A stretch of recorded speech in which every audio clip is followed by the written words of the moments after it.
Buenas tardes a todos y a todas al evento Jurisprudencia Arbitral que promueve Latin American International Arbitration y la firma Carlos Soto y Asociados, Perú, España. El evento Jurisprudencia Arbitral es un espacio para el diálogo y debate que congrega jueces reconocidos, árbitros, abogados y procuradores del Estado con la finalidad de dialogar sobre alguna sentencia que tenga efectos sobre la materia arbitral. En esta sesión se analizará la casación número 725-2018 Lima, entre otras sentencias. En esta oportunidad nos acompaña el doctor Julio Martín Wong, abogado por la Pontificia Universidad Católica del Perú, magíster en Derecho Público y Administración por la Universidad de Jaén, España, docente en la Pontificia Universidad Católica del Perú y la maestría de Contratación Pública en la Universidad Peruana de Ciencias Aplicadas. Actualmente es juez superior de la Corte de Lima. Sin más que añadir, se le usa la palabra al doctor Julio Martín Wong para que dé inicio a este evento. Muchísimas gracias, Valeria. Muchas gracias a todos los que están presentes en este encuentro virtual, en esta nueva sesión de jurisprudencia arbitral.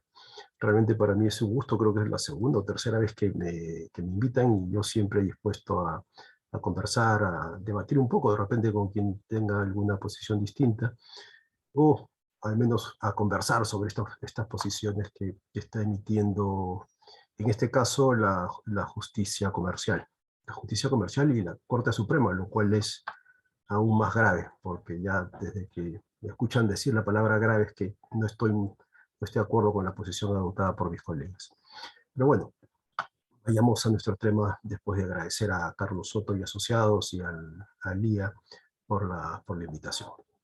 Vamos rápidamente a nuestro tema porque creo que lo más importante es eh, la conversación que podemos tener luego, ¿no? ¿Se ve mi presentación, Valeria? Sí, doctor, sí se visualiza. Perfecto. Muy bien. Este es un tema que he tratado hace poco, bueno, el tema general, no el tema específico de la caducidad, que he tratado en un artículo que publiqué en Actualidad Civil y que también colgué en mis redes, bueno, no en mis redes sociales, sino en mi perfil de LinkedIn. Entonces pueden ahí recurrir a un artículo sobre el control judicial del competence competence, del cual es parte del control judicial de la decisión sobre la caducidad. Entonces, si quieren una mirada más general del tema, los remito a ese artículo. Yo en este caso simplemente voy a tocar los puntos necesarios para poder aterrizar en el tema que nos convoca, que es cómo está decidiendo la justicia comercial, cómo está decidiendo la Corte Suprema peruana respecto al control que puede hacer el Poder Judicial respecto de esta decisión de los árbitros sobre caducidad. Eh, Como la Corte Suprema no distingue, ni la Sala Superior tampoco lo ha hecho, debemos entender que este control puede suceder en cualquier tipo de casos. Es decir, si bien los casos en los cuales el tema se ha presentado se refieren a temas de contratación con el Estado, ese arbitraje de contratación con el Estado, no se ha hecho referencia a que esto haga especial la aplicación de criterio. Por consiguiente, deberíamos entender, y ahí está el mayor peligro, de que este criterio también podría ser aplicado a cualquier tipo de casos, arbitraje privado, arbitraje internacional, tal vez incluso al reconocimiento de algún laudo extranjero, con lo cual ya estaríamos hablando de temas peligrosos, o más peligrosos de los que aparentemente se están presentando en este momento. Paso directamente. Algunas cuestiones introductorias, ¿no es cierto? ¿Para qué sirve el control judicial? Básicamente para dos cosas grandes. Controlar o garantizar que el arbitraje se produce por voluntad de las partes y que los límites dentro de los cuales se marca la decisión arbitral también han sido los límites que les han impuesto las partes.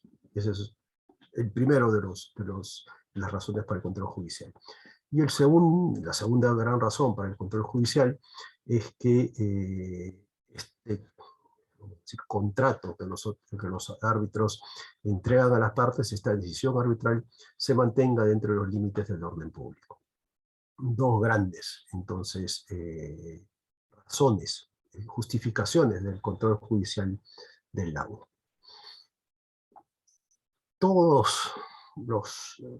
Todas estas funciones importantísimas, sin embargo, siempre tienen como límite que los jueces no se puedan pronunciar sobre lo que están decidiendo los árbitros, sobre el fondo de la controversia que ha sido propuesta a los árbitros, ¿no es cierto? Esto es algo, digamos, universalmente reconocido. Nuestra ley, sin embargo, tiene una excepción para el caso de la nulidad del laudo por vencimiento del plazo para laudar. Ahí, si ustedes comprueban el artículo 65, se permite que los jueces puedan resolver el caso, pero siempre y cuando las partes así lo decidan. Incluso dice la sala que resolvió el recurso de nulidad puede pronunciarse sobre el fondo de lo controvertido, si así lo deciden las partes. Un tema muy interesante, pero que no vamos a tocar en este momento. Otra cuestión que quiero plantear como una cuestión introductoria es el hecho que nuestra ley parece ser bastante clara, ¿cierto? Muy clara. Cuando dice en el 62.1 que las causales de nulidad son solamente las establecidas en el artículo 63. Y el propio artículo 63 reafirma, corrobora esta mención del 62 cuando dice el laudo solo podrá ser anulado y despliega las causales del 1A hasta el 1G. Por consiguiente, pareciera, ¿no es cierto?, que sobre esto no debería haber mayor discusión. Pero en derecho, lamentablemente, a veces se forman discusiones y se establecen posiciones cuando el asunto debería o parecería ser claro. Y esto con graves consecuencias prácticas. Miren lo que dice el maestro Juan Avendaño Valdés. Y lo pongo al maestro en primer lugar para disculpar a través de él, si el maestro se equivoca, imagínense lo que puede suceder con los jueces, ¿no es cierto? Nos vamos a equivocar 3 veces más seguramente. Entonces, lo pongo al maestro en primer lugar para luego decir, bueno, si el maestro se equivoca, es posible que se equivoque también la Corte Suprema, ¿no es cierto? Y así sucede. Después vamos a ver que la equivocación hay que señalarla y hay que intentar corregirla. Pero les propongo, ¿no es cierto?, ser un poco generosos con los que están incurriendo en esta posición, los que están incurriendo, a mi juicio, en un error. ¿Por qué? Porque nos dice el maestro Juan Avendaño que el artículo 63 nos miente. ¿No es cierto? Que el artículo 63 no contiene todas las causales de nulidad, sino que también nos dice hay causales de nulidad, otras causales de nulidad en la propia ley de arbitraje. Y nos refiere a los artículos 29.7, al 41.4 y al 41.5. El 29.7 es la decisión que declara infundada la recusación, y el propio 29.7 nos dice que esa decisión que declara infundada la recusación puede ser retada, puede ser discutida, puede ser impugnada a través del recurso de anulación. El 41.4 nos dice lo mismo respecto a los temas resueltos por competence. Y el 41.5 también nos dice lo mismo, pero para un caso muy particular, muy excepcional. Que la decisión sobre competence haya sido favorable a quien propuso la excepción. Es decir, que los árbitros digan, por ejemplo, el arbitraje no debe continuar porque no existe convenio arbitral, porque el convenio arbitral es inválido. Esa situación particularísima, antes en la Ley General de Arbitraje se resolvía derivando la causa a la jurisdicción judicial. Ahora, la ley, me parece con buen criterio, tampoco es un invento del legislador, ya está en algunos ordenamientos europeos, nos dice, esa decisión que niega jurisdicción arbitral puede ser impugnada a través del recurso de anulación del laudo. Entonces tendríamos estos 3 casos, ¿no es cierto?, en los cuales el 63 nos estaría engañando, ¿no? Serían causales distintas a las contenidas en el 63. Y ahí está el problema, ¿no? Ahí nace el problema. ¿Por qué? Porque esta posición también, y el 41 es competence, entonces voy a dedicarme al 41. El 29.7, por si acaso, no es una causal que no esté contemplada en el 63, por supuesto que está contemplada en el 63. 63.1c, indebida conformación o mala conformación del tribunal, está en el 63, por consiguiente, no es cierto que el 29.7 contenga una causal distinta. Si estoy hablando muy rápido, me avisan, por favor. Es que estoy hablando muy rápido porque tengo poco tiempo para desarrollar todos los temas que sería necesario desarrollar, porque quiero dedicarme sobre todo tiempo asignado al examen de alguna sentencia de la sala comercial y a la casación que ya anunció Valeria. ¿Qué ha dicho sobre este punto el Poder Judicial? ¿Qué ha dicho la Corte Suprema? En esta casación ya antigua, y por consiguiente esta posición viene desde antiguo y como que nadie le ha prestado mucha atención, lo cual me parece extraño, pero allá vamos. Miren lo que dice la Corte Suprema. Este es un caso también de caducidad, ¿de acuerdo? Una sala en Piura declara nulo el laudo porque señala que el árbitro se ha equivocado al declarar infundada la excepción de caducidad planteada por la entidad. Entonces la sala advierte que la pretensión está, que el derecho está caduco, y por consiguiente declara fundada el recurso de anulación. Quien recurre en casación dice se ha equivocado en la sala de Piura. ¿Por qué? Porque ha anulado un laudo por una causal que no está prevista en el 63.1. En ninguna parte dice que se pueda anular un laudo porque el árbitro se equivoque al juzgar sobre la causidad. ¿Y qué dice la Sala Suprema? Yo casi estoy seguro que sin haber leído al profesor Avendaño, es decir, es una conclusión que la propia Sala Suprema, a la cual la propia Suprema arriba, dice, no, es mentira. Sí existe causal. Y la causal está en el 41, en el inciso 4 del 41. Por consiguiente, dice, la demanda de anulación del laudo arbitral sí se encuentra debidamente sustentada en una causal de anulación taxativamente señalada en la ley de la materia. ¿No es cierto? Entonces, el 41, inciso 4, ¿cierto? Que lo vamos a ver ahorita, contendría una causal de anulación distinta a las contenidas en el 63. Ya ustedes advierten que por ahí ya comienzan los problemas, ¿no es cierto? La ley afirma y reafirma que las únicas causales de nulidad son las del 63. Sin embargo, parte de la doctrina, y una posición, ya puedo afirmarlo en este momento, consolidada en la justicia comercial y en la Corte Suprema, nos dice que no, que también existen causales de nulidad contenidas en el 41.4. Y entramos entonces al control judicial del competence. Esto es parte del control judicial del competence. ¿Qué dice el 41.4? ¿No es cierto? Nos dice que si el tribunal arbitral desestima la excepción o objeción, sea como cuestión previa o sea en el laudo en el que se resuelve definitivamente la controversia, su decisión solo podrá ser impugnada mediante recurso de anulación contra dicho laudo.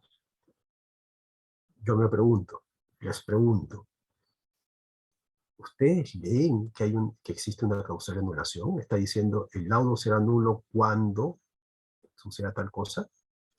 Lo único que está diciendo es que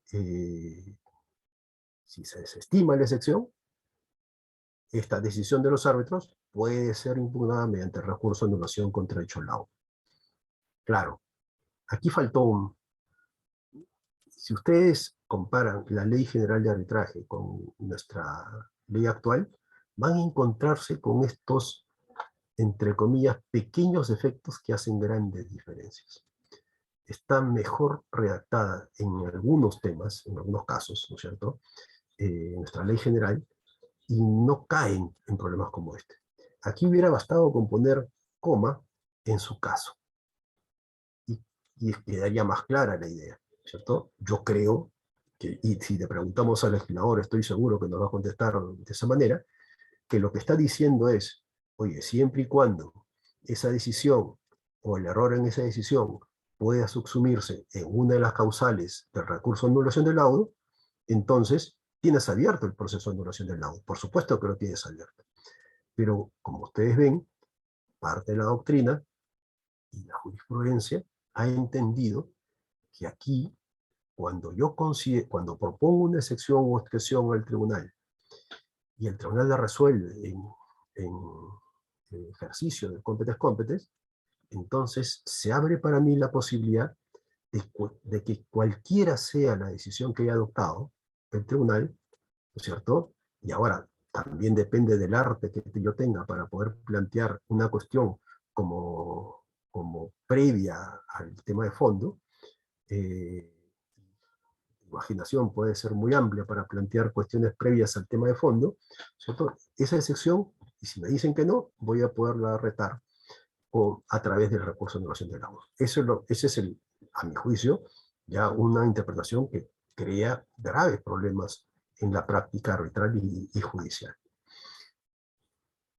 Es verdad que el competens no ha sido bien comprendido en nuestro medio, ¿de acuerdo? Y esto es culpa de los árbitros y es culpa, obviamente, también de los jueces, ¿cierto? Los árbitros, ¿por qué? Porque no han sabido hacerse comprender por los jueces, ¿cierto? Alguna vez, eh, eh, creo que Alfredo Buller decía, estamos hablando un lenguaje distinto, ¿cierto? Un lenguaje que los jueces, bueno, y él hablaba en realidad de todos los procesalistas, no comprenden, pero bueno, si no te comprenden la mitad del país, deberías hacer un esfuerzo para que te comprendan, pues, ¿no es cierto? O sea, no puedes quedarte hablando un idioma extraño, ¿no es cierto? Siendo indiferente a que los que van a trabajar contigo este tema, los que finalmente van a ayudarte o no a llegar a un objetivo común, que es que el arbitraje crezca y que Lima, Perú, el Perú en general, sea una plaza importante para el arbitraje, no solamente interno, no solamente contratación pública, sino con ambición habría que decir una plaza internacional de arbitraje. Si es la finalidad de todos, bueno, deberíamos hacer un pacto y tratar de comprendernos entre nosotros, no, no desentendernos de la posibilidad de ser comprendidos. ¿Por qué? Porque toda la discusión entre motivación y demás se ha llevado a como que el control se refiere al laudo final, ¿no es cierto? Pero si ustedes revisan las causales de anulación, la mayoría de las causales de anulación, el 63.1a, por ejemplo, validez, inexistencia, ineficacia, el convenio arbitral, eh, o por ejemplo el tema de derecho de defensa, o este tema de debida composición del torneo arbitral, son temas previos, temas que se deciden incluso a veces antes del laudo final, que a veces no se deciden ni siquiera por los árbitros, en el caso de una decisión sobre recusación, pero que sin embargo, planteada esta cuestión y llevada al control judicial, el control judicial es total. Por ejemplo, me explico, si yo acuso a un árbitro de que tiene, por ejemplo, que ha ocultado, que ha participado en 16 arbitrajes antes como árbitro de una de las partes, no dijo nada al momento que reveló, caso real, eh, eh, aunque parece increíble, el caso real, un árbitro que no declaró que había sido árbitro, que había sido nombrado por una de las partes en 16 arbitrajes anteriores, no reveló, y esa decisión incluso me parece que, ahí no quiero mentirles, no sé si fue en materia de recusación, pero en todo caso el árbitro laudó. Y el Poder Judicial se enfrentó a la necesidad de tener que decidir si en efecto esa alegación probada de que había participado en 16 arbitrajes anteriores, eh, debía ser o no causal de dudas sobre su independencia e imparcialidad. Bueno, parece que no hay mucho que discutir, ¿no es cierto? Y que la duda sobre la imparcialidad, por lo menos la duda es bastante grande. Supongamos que, como les digo, no recuerdo si hubo recusación, me parece que sí, pero vamos a suponer que sí. Y vamos a suponer que el centro de arbitraje correspondiente dice que no procede, o que por alguna disposición especial, o en un ad hoc, por ejemplo, sí, en un ad hoc, por ejemplo, son los árbitros restantes los que deciden. O incluso, o como les digo, la decisión del centro de arbitraje. En esos casos, si el centro de arbitraje dice no, para mí no hay causa de recusación, así haya ocultado que había sido árbitro en 16 casos anteriores, o que había sido nombrado como árbitro por esta parte en 16 casos anteriores, para mí no es causal. La reto en un proceso de anulación, y la sala va a poder analizar lo mismo que se alegó ante la Cámara. Bueno, digo la Cámara, pero bueno, puede ser cualquier Cámara de Comercio del país, o cualquier centro de arbitraje, que ahora hay cada vez más. Y los jueces, la sala comercial en su caso, va a poder juzgar si en efecto esa decisión es correcta o incorrecta, ¿cierto? Y por tanto va a poder revertir, si se quiere, la decisión adoptada sobre esa materia. Y ahí no hay problema alguno, porque esa es una materia, si se quiere, que está establecida como causal de anulación, ¿de acuerdo? Entonces, lo mismo para el caso del competence, ya más específico. Por ejemplo, decido que el convenio arbitral existe, caso Orellana, ¿de acuerdo? Siempre me dicen que pongo casos extremos, pero los casos justamente hay que ponerlos en esos casos extremos porque han sucedido, ¿no? O sea, están en la práctica judicial y arbitral. Falsifican la firma de alguien, lo llevan a arbitraje, el árbitro dice no, sí, para mí es tu firma, y esa persona que ha visto que su excepción ha sido rechazada, lleva esa cuestión al Poder Judicial. Los jueces sobre qué van a juzgar, qué van a controlar, si en efecto es su firma o no es su firma, si es que él declaró voluntad válidamente respecto a ese convenio arbitral. Y ahí van a tener que revisar todo, el control va a ser total. Entonces, a veces ocultar esos hechos, ¿no es cierto? Decir, no, decisión final, esto no se puede tocar, ha oscurecido la discusión respecto a los límites del control judicial.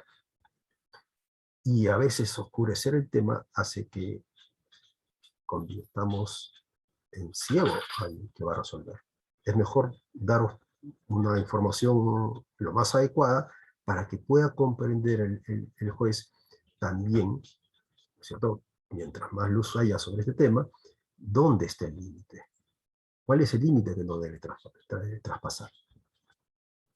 Negarle toda posibilidad de control, ¿cierto? Lo que crea es que el juez va aprendiendo que sí puede, que resulta incluso indispensable para garantizar la voluntad de las partes, que él controle ciertos aspectos.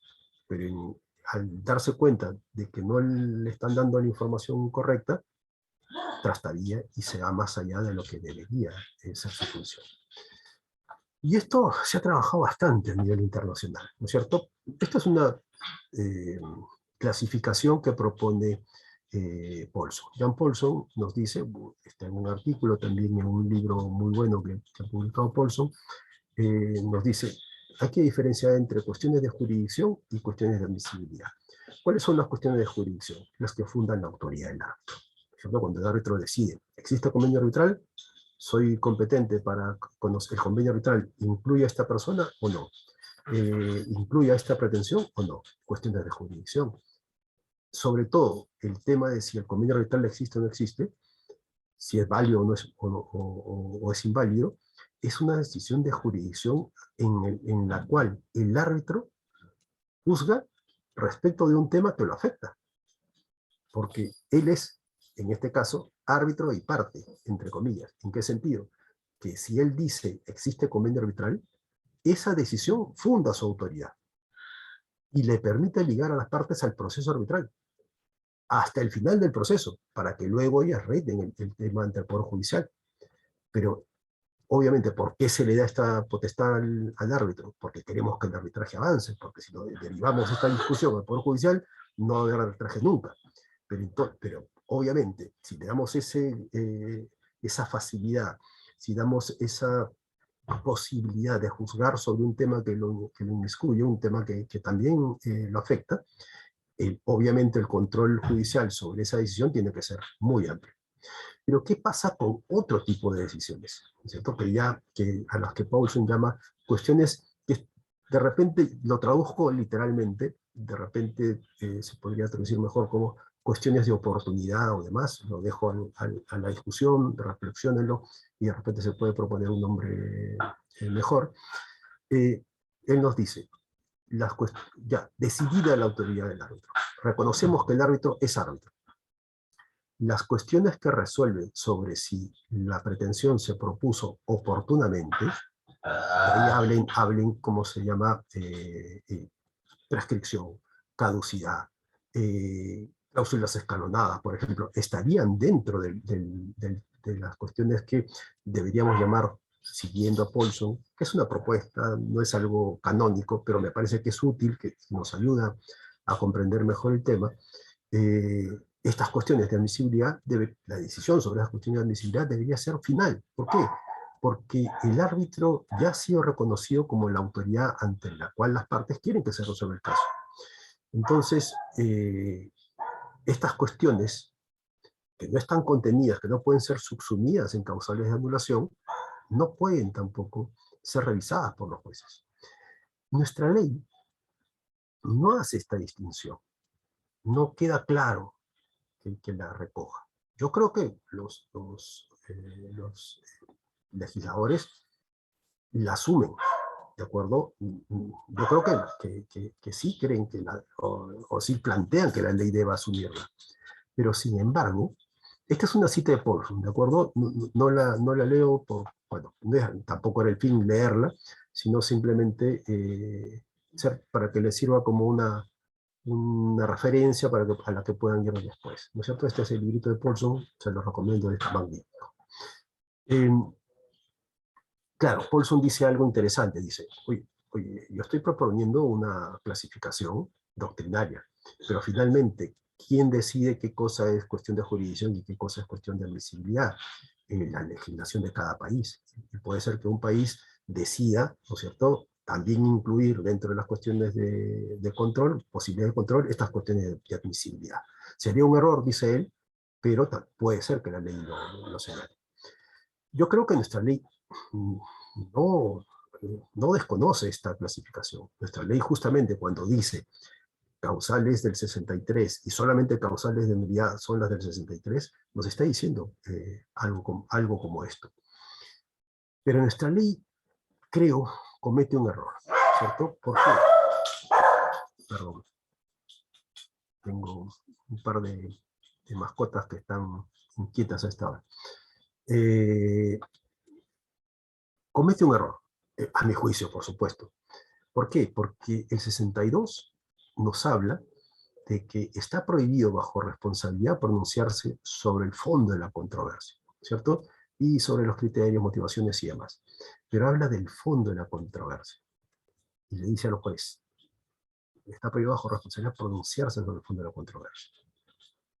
Y luego, en el 41, refiere, en el 41.1, nos dice, se refiere a excepciones de objeciones, ¿no es cierto?, relativas a la inexistencia, nulidad, nulabilidad, o cualesquiera otras cuya estimación impide entrar en el fondo de la controversia. ¿De acuerdo? Entonces, el árbitro tendría dos tipos de decisiones. La decisión sobre el fondo de la controversia, o una decisión que impide entrar en el fondo de la controversia. ¿Y cuáles son estas cuestiones que impedirían entrar en el fondo de la controversia? Por ejemplo, dice la ley, prescripción, caducidad, cosa juzgada y cualquier otra que tenga por objeto impedir la continuación de las actuaciones arbitrales. Ya se van dando cuenta las consecuencias del 41, de entender el 41.4 como lo está entendiendo parte de la doctrina y el Poder Judicial, ¿cierto? ¿Por qué? Porque entonces, si esta es la posición que adopta la jurisprudencia, todas las decisiones sobre prescripción, caducidad, cosa juzgada, pueden llevarse, sea, todas las decisiones que nieguen esta situación pueden llevarse a recurso de anulación del laudo. Hay que diferenciar entre análisis de fondo y análisis de fondo de la controversia, pero eso creo que podemos tocarlo hacia el final.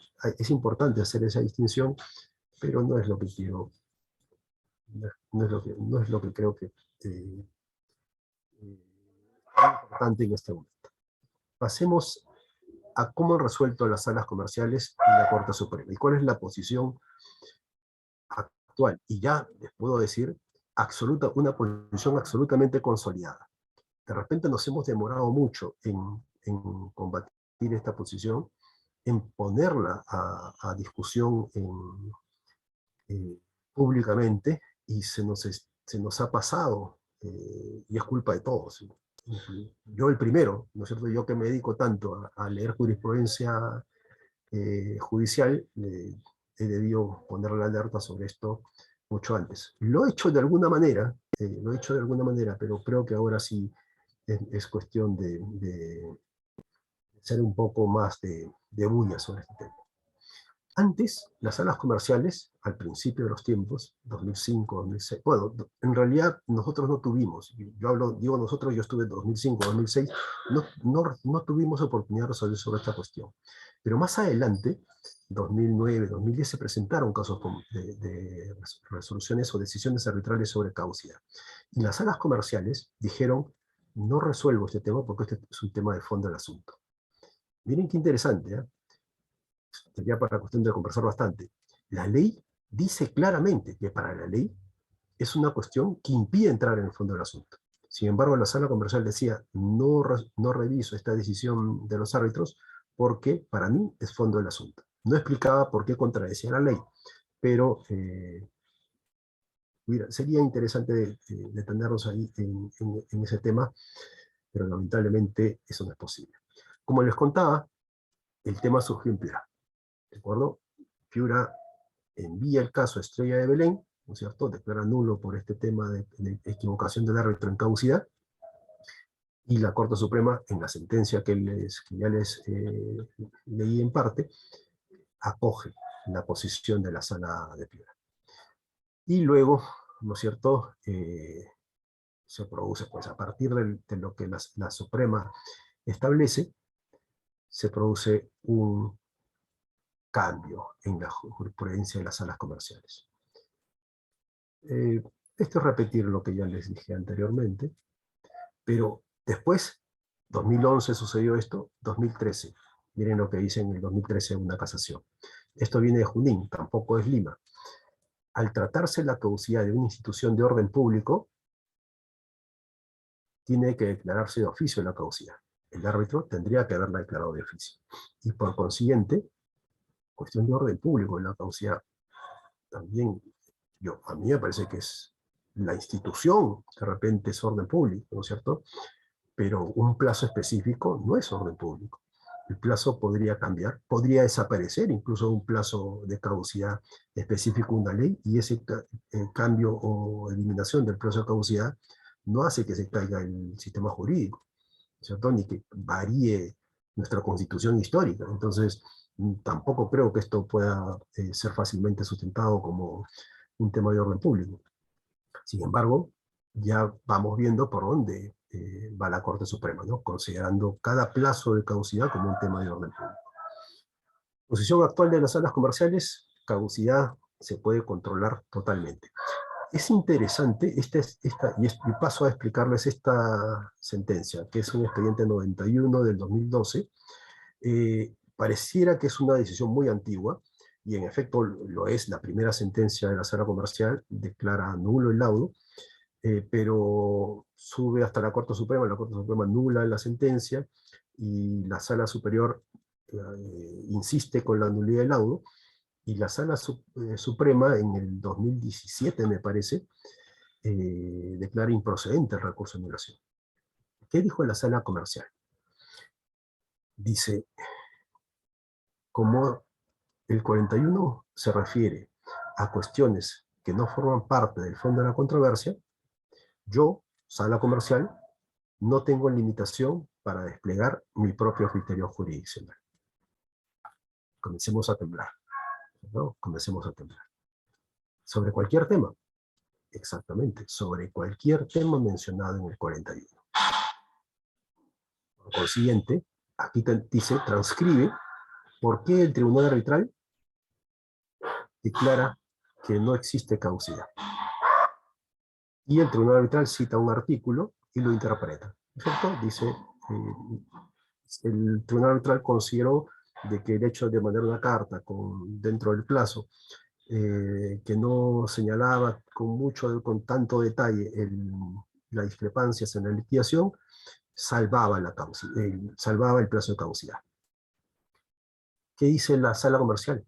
La sala comercial interpreta la misma norma y dice, no, para mí sí es necesario una detallada mención de las discrepancias que tiene respecto a la liquidación. Y por consiguiente, para mí, esa comunicación no evita la caducidad. Y por consiguiente, nulo el laudo, y tribunal, ten en cuenta lo que estoy diciendo, que para mí, el derecho que te están alegando ya caducó. Uno diría, ¿quién está interpretando la ley de contratación con el Estado? ¿Los árbitros, a quien corresponde, o la sala comercial? Porque a partir de esto, es la sala comercial la última intérprete, ¿cierto? Bueno, podemos saber que no, porque también el Tribunal Constitucional se ha puesto de intérprete de la ley de contratación con el Estado, no de la Constitución, sino directamente de la ley de contratación con el Estado, y ni siquiera de la ley, sino del reglamento. Lo ha interpretado y en virtud de esa interpretación ha resuelto un amparo anulando un laudo. Pero ese es otro tema. La sala comercial se convierte en intérprete última de la ley de contratación con el Estado y su reglamento. Los árbitros quedan desplazados. Y lo dice claramente. Dice, por ejemplo, del modo expuesto, llegamos a la convicción, esto es para enmarcar, ¿no es cierto? Llegamos a la convicción que la liquidación de la obra alternativa ha quedado consentida, caducando de esa manera el derecho de cima de observar la liquidación. La sala comercial está decidiendo si una demanda arbitral es procedente o improcedente. Por una causal que se han inventado, ¿cierto? Porque el 41.4, yo les ruego, o sea, por favor, en la conversión dígame, ¿en qué parte dice que contiene causales adicionales? ¿Cierto? Yo no leo que el 41.4 diga el laudo será nulo en tal caso. ¿No es cierto? Olvídense del 63. Además, aquí voy a poner más causales de anulación. No dice eso. Entonces, la sala comercial interpreta, como les digo, el reglamento y dice, ha caducado el derecho del contratista. Este caso, que es el caso que con esto cierro, miren la fecha de publicación de la casación, 11 de julio del 2022, hace poco más de un mes, ¿de acuerdo? Poco más de un mes. Por consiguiente, es un criterio muy, muy reciente, aunque, dicho sea la verdad, publicado a destiempo. No, 2020, marzo de 2020. Es un criterio, creo yo, reciente. Miren lo que dice aquí. Por si acaso, no es la casación que resuelve el caso anterior, es una casación distinta. Yo la denomino, si la buscan en la página web, en el buscador de sentencias de la sala comercial, pongan Consorcio Valentina y van a encontrarlo. Y si no, todas las sentencias que estoy mencionando están publicadas mañana en mi blog. Y les dejo la dirección del blog al final. Miren lo que dice en esta casación la Corte Suprema. Primero, infracción normativa, dice el consorcio, del 62, inciso 2, ¿no es cierto? ¿Por qué? Porque la sala superior, respecto al análisis de la caducidad, vulnera el principio arbitral competex competex. se ha excedido la sala comercial, puesto que se está pronunciando sobre una sección que está dirigida a impedir que se conozca el fondo de la controversia, tal como lo es la caducidad. Tal vez se pudo plantear mejor el recurso de casación, ¿no es cierto? Pero bueno, ya ese es otro problema.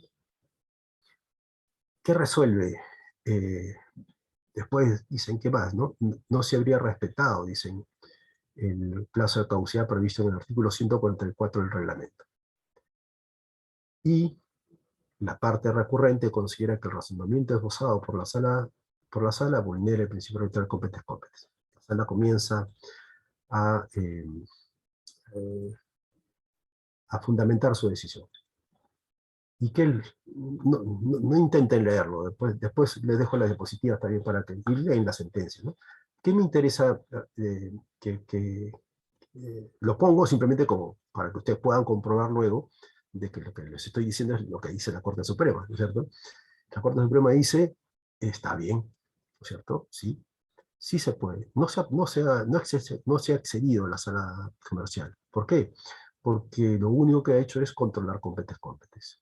Y, por si acaso, como esta es una cuestión anterior al tema de fondo de la controversia, por supuesto que puede hacerlo.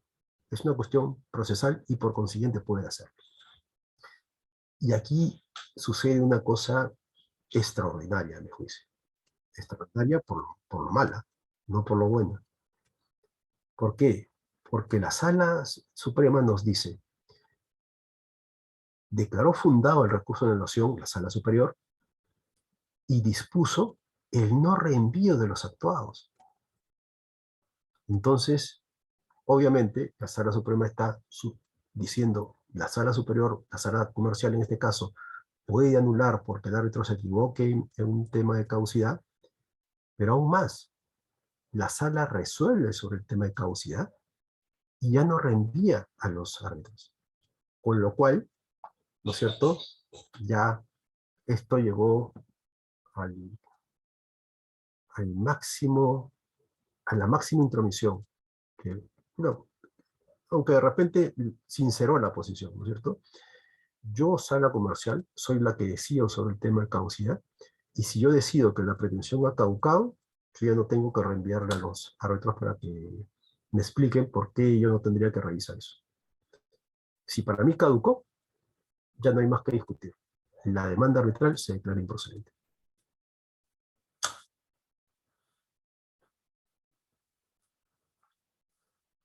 Yo considero que la posición de mis colegas es equivocada, ¿de acuerdo? Podríamos discutir si es conveniente o no que la decisión sobre caducidad sea incorporada como causal de anulación, que el error en la decisión sobre la causal sobre la caducidad sea incorporada como causal de anulación. Pues, discutámoslo.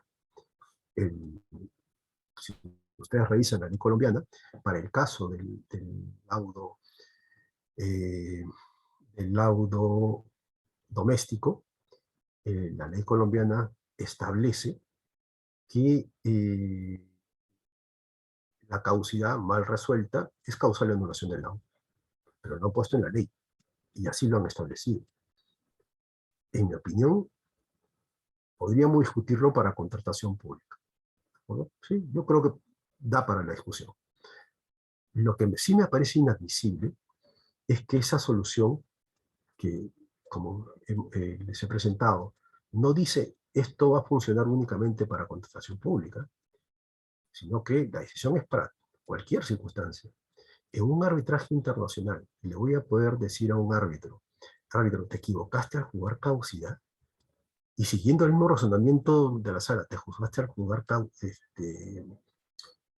prescripción, la sala va a ser la que decida sobre esa acción sin reenvío a los árbitros. Ya eso me parece que sería extralimitar grandemente el ya a veces poco, poco delicado con el arbitraje, el trato poco delicado con el que a veces se le da al arbitraje por las instancias judiciales. Supongo que quedan preguntas que voy a intentar responder, y sobre todo queda abierta la posibilidad para que me pregunten y que pueda sustentar mejor la posición que defiendo en este tema. Muchas gracias, doctor Wong, por su interesante exposición. Ahora procederemos a algunas preguntas, como usted señaló. En primer lugar, el artículo 41 de la Ley de Arbitraje contiene causales de nulidad diferentes a las establecidas en el artículo 63, numeral 1 de la misma ley. Yo creo que no. Yo creo que no. Yo creo que el 41.4 lo único que hace es decirnos, claro, se pudo, como lo decía, frasear mejor, ¿no es cierto?, redactar mejor la norma, para hacerla mucho más clara, y decirnos que en temas de caducidad, en realidad solamente cuando la decisión pueda ser subsumida, cuando el error arbitral pueda ser subsumido en una causal de anulación, solamente en esos casos se podría utilizar el recurso de anulación. Gracias, doctor. La siguiente pregunta es, ¿la caducidad puede ser aplicada de oficio por los árbitros? Yo creo que sí. La Suprema lo ha dicho, pero no solamente porque lo diga la Suprema, sino que me parece que está en la naturaleza misma de la caducidad el hecho de que pueda ser apreciada de oficio por el juez, ¿no es cierto? Dice nuestro Código Procesal. Y por consiguiente, también me parece que puede ser aplicada de oficio por el árbitro, no solamente por la referencia de la disposición complementaria cuarta, sino porque me parece que el 41 también menciona, por ejemplo, la posibilidad de que el árbitro pueda declarar que existe algún impedimento para la continuación del arbitraje. Pero no tengo la norma ubicada, pero por ahí está en el 41, la posibilidad de que el árbitro de oficio pueda declarar que existe algún impedimento para continuar con el arbitraje.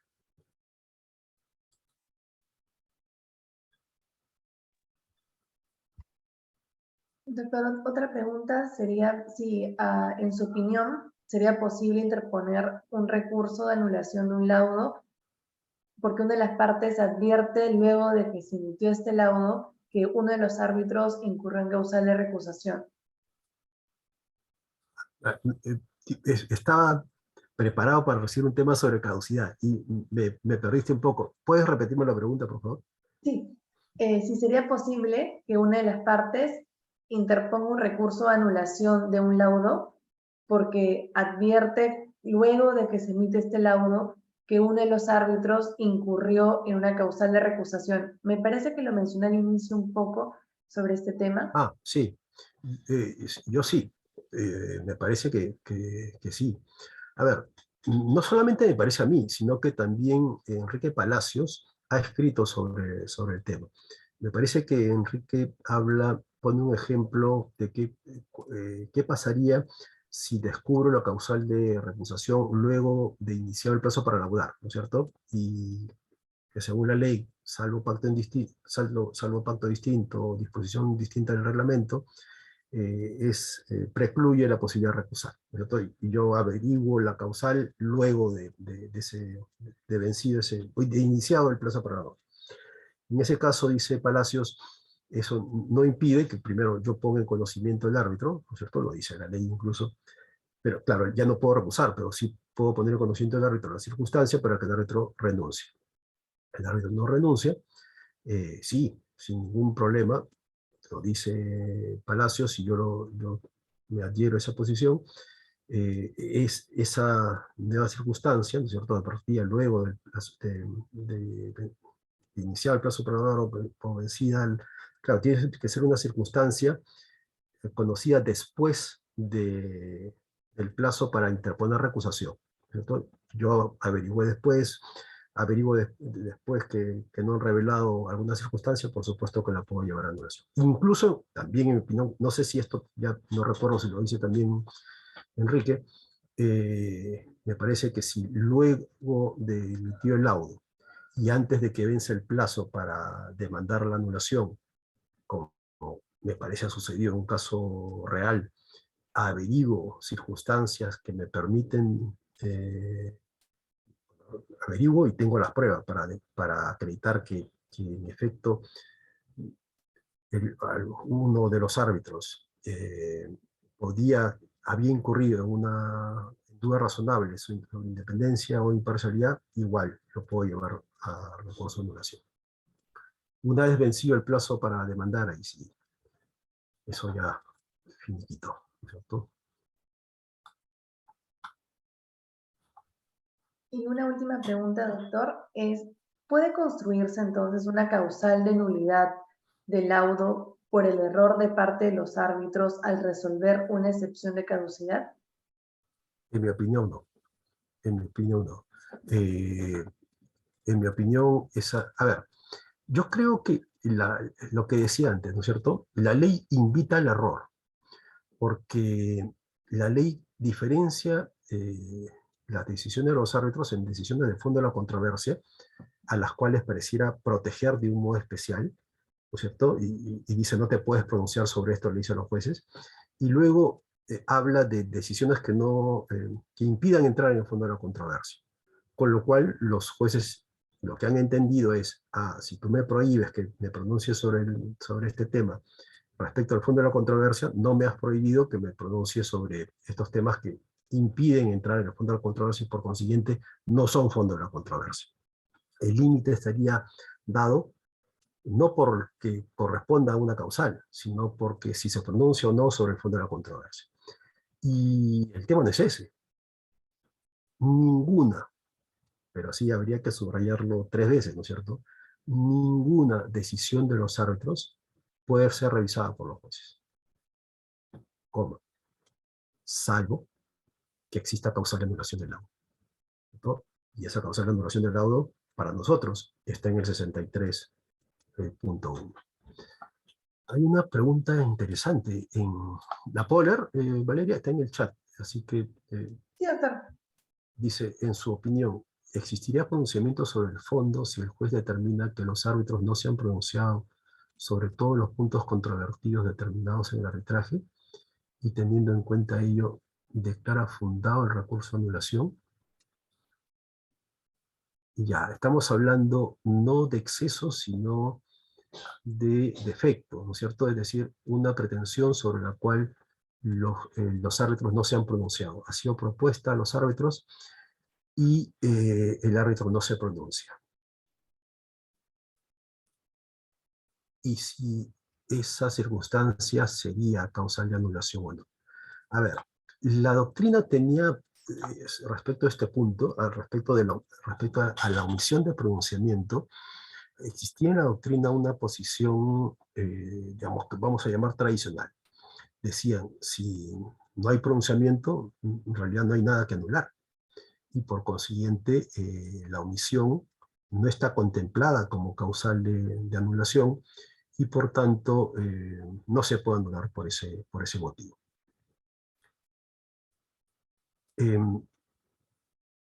Sin embargo, luego, recuerdo algunas sentencias a nivel internacional, no recuerdo las referencias en este momento, pero debo tenerlas en alguna diapositiva. Y también nuestra Corte Suprema ha dicho, en este caso me parece que el criterio puede ser adoptado, nos dice la omisión de pronunciamiento sí puede causar la anulación del laudo, siempre y cuando esa omisión de pronunciamiento provoque una lesión al derecho de defensa.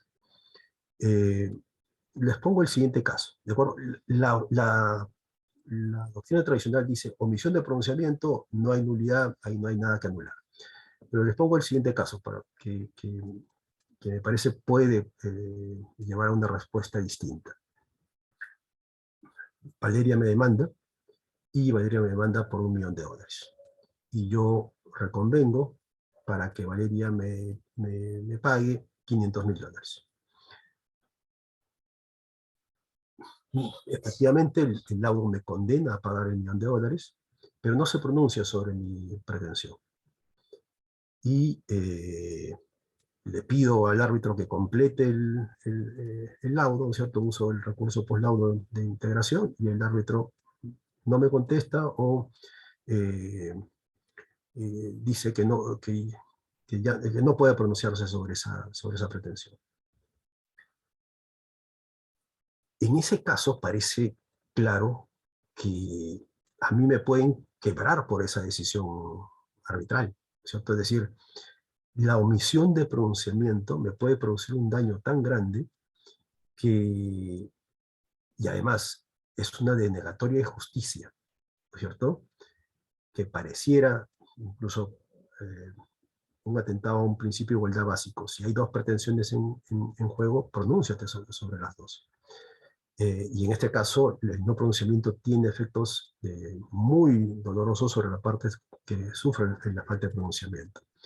Por consiguiente, yo creo que sí es posible construir un argumento para que en estos casos, no diciendo omisión de pronunciamiento por omisión de pronunciamiento, sino omisión de pronunciamiento por atentado al derecho a defensa. Yo creo que en esos casos podríamos construir sí un argumento de anulación.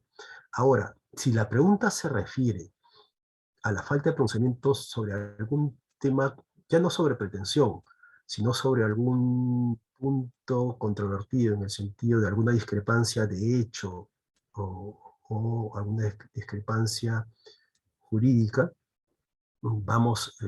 ya entraríamos de lleno en lo que es motivación, ¿no es cierto?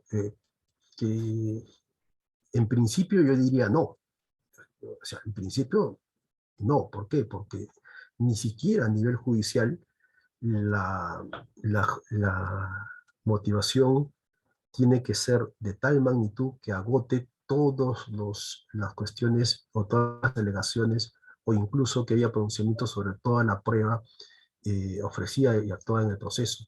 Si el laudo se sostiene y llega a cuestiones razonables sin hacer referencia a alguna prueba en específico, salvo que la parte demuestre que esa prueba o esa cuestión era tan importante que podía afectar de alguna manera su derecho de defensa, el no pronunciamiento implicaría también en este caso lesión al derecho de defensa. Solamente en esos temas, en esos casos también podríamos construir alguna causal de anulación o un argumento de anulación. Muchas gracias, doctor. Tenemos otra pregunta que es si la anulación debe dirigirse sobre el laudo parcial que resolvió la excepción o sobre el laudo final. Interesante, ¿no es cierto? Porque nuestra ley dice el laudo será nulo. Y como ustedes saben, ese laudo interlocutorio, esa decisión arbitral sobre la propia competencia, puede ser de un laudo de acuerdo a nuestra ley.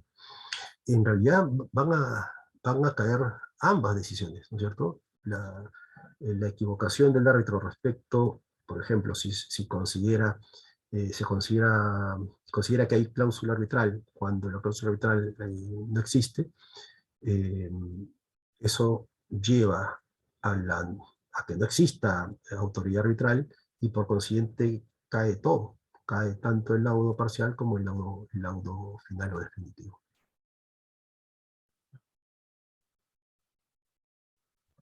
Muchas gracias, doctor. Me parece que el público asistente no tiene más preguntas al respecto. De igual forma, le cedo el uso de la palabra para que pueda darnos unos últimos comentarios sobre este tema. Yo siempre me entristezco cuando no me hacen muchas preguntas. Conversar bueno, que podamos intercambiar opiniones, ¿no es cierto? Finalmente eso es lo interesante y lo bonito de estas actividades. Bueno, por mi parte, nada, agradecer nuevamente al estudio Carlos Soto y Asociados felicitar a Carlos por su mención en Chambers, destacadísima, y agradecer también al día por la invitación. Siempre un gusto y siempre dispuesto a conversar con ustedes. Muchas gracias a todos por acompañarnos en este evento de jurisprudencia arbitral. Asimismo, quiero agradecer al doctor Julio Martín Wong por haber aceptado participar de este evento académico. Antes de dar por culminado el evento, pasaremos a ver los próximos que se van a organizar por el Instituto Peruano de Arbitraje.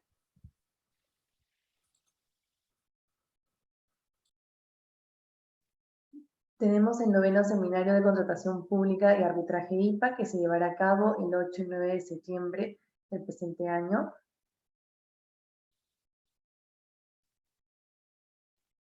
También tendremos la 4ª Conferencia Internacional Women in Arbitration IPA, que se llevará a cabo los días 15 y 16 de septiembre.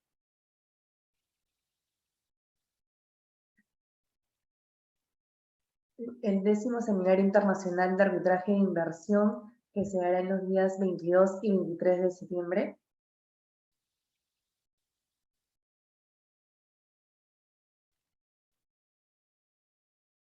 Asimismo, se llevará a cabo el 3er Congreso Internacional de Derecho Corporativo IPA, los días 29 y 30 de septiembre.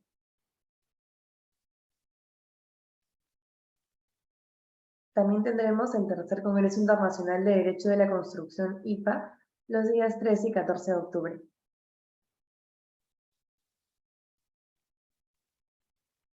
También tendremos la 16º Congreso Internacional de Arbitraje IPA, los días 23, 24 y 25 de noviembre. Los esperamos. Muchas gracias.